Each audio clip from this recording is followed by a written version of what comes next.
of pine and the faint tang of blood. Below, in the shadowed valley, the village of Eldenholt burned. Flames licked at timber roofs, and screams pierced the night as figures fled into the darkness. At the heart of the chaos stood a towering orc, his great axe gleaming with firelight, his eyes scanning the destruction with a stillness that belied the carnage around him. His name was Korug, and he was no stranger to war. But this was not his war. Korug's clan, the Bloodhowl, had descended upon Eldenholt at dusk, driven by hunger and desperation. The winter had been brutal, stripping the mountains of game and leaving their stores empty. The human village, with its granaries and livestock, was a beacon of survival. Yet as Korug watched his kin tear through the settlement, something gnawed at him. The elders had spoken of necessity, of the survival of the clan, but the faces of the fleeing villagers, children clutching their mothers, men shielding their families, stirred a memory he could not place. He turned from the flames and strode toward the edge of the village, where the forest loomed like a silent judge. There, kneeling in the snow, was a human girl, no older than 12, her eyes wide with terror. Her breath came in sharp gasps, and her hands clutched a small wooden pendant carved in the shape of a star. Korug stopped, his shadow falling over her. She flinched but did not run. "You should flee," he growled, his voice like gravel. "This is no place for you." The girl's gaze flickered to the axe in his hand, then back to his face. "You're not like them," she whispered, her voice trembling but defiant. "You don't want this." Korug's grip tightened on the axe. He wanted to snarl, to tell her she knew nothing of orcs, of their struggles, of the hunger that drove them to this. But her words struck deeper than he cared to admit. He knelt, bringing his face level with hers, and saw no hatred in her eyes, only fear, and something else. "Hope. Run," he said again, softer this time. "And do not look back." She hesitated, then scrambled to her feet and vanished into the trees. Korug stood, his heart heavy, and turned back to the burning village. The girl's words echoed in his mind, "You're not like them." He wondered if she was right. The Bloodhowl clan returned to their camp in the mountains, their sleds laden with grain, meat, and tools stolen from Eldenholt. The warriors celebrated, their voices rising in guttural songs of victory, but Korug sat apart, sharpening his axe by the fire. His brother, Gorzed, approached, his tusks gleaming in the firelight. "You fought poorly tonight," Gorzed said, tossing a strip of dried meat at Korug's feet. "Your heart wasn't in it." Korug caught the meat but did not eat. "We burned their homes," Gorzed. "Killed their kin. For what? A few sacks of grain." Gorzed snorted. "For survival. The humans would do the same to us. They always have." "Have they?" Korug's voice was low, dangerous. "When have they come for us?" "We strike first, always. We give them reason to hate us." Gorzed's eyes narrowed. "You sound like a weakling. Like a human lover." Korug stood, towering over his brother. "I am Bloodhowl. I bleed for this clan. But I will not slaughter children for it." The camp fell silent, warriors turning to watch. Gorzed stepped closer, his hand on the hilt of his dagger. "Careful, brother. Words like that get you exiled. Or worse." Korug held his gaze, then turned and walked into the night. He needed air, needed to think. The girl's face haunted him, her pendant a symbol of something he could not name. He climbed higher into the mountains, to a ledge overlooking the valley. There, under the cold light of the stars, he made a decision. He would find her. He would learn why her words had shaken him. And he would discover if orcs were truly beyond redemption. The forest was a maze of shadows and whispers, but Korug moved with purpose. He tracked the girl's faint trail, broken twigs, scuffed earth until he reached a small clearing. There, hidden beneath a makeshift shelter of branches, was the girl.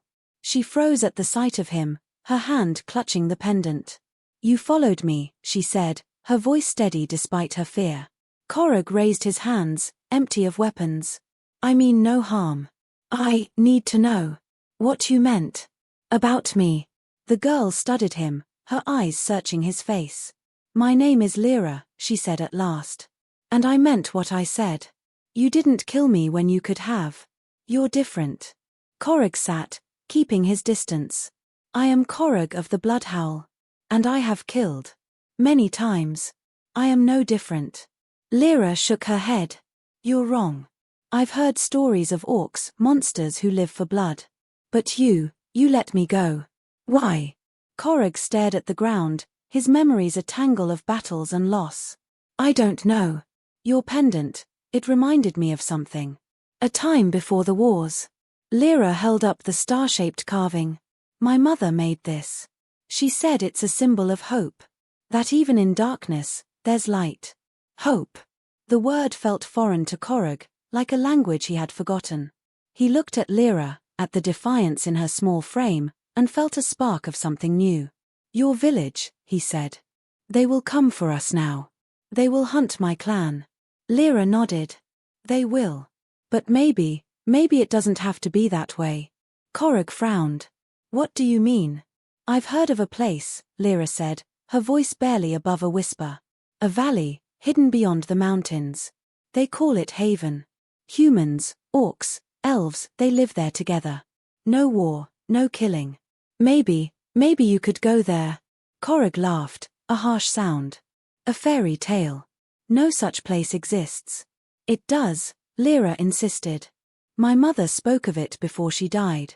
She said it's real, but hard to find. You have to want it. Really want it. Korog fell silent. A place without war? It sounded impossible. Yet the idea took root, fragile but persistent.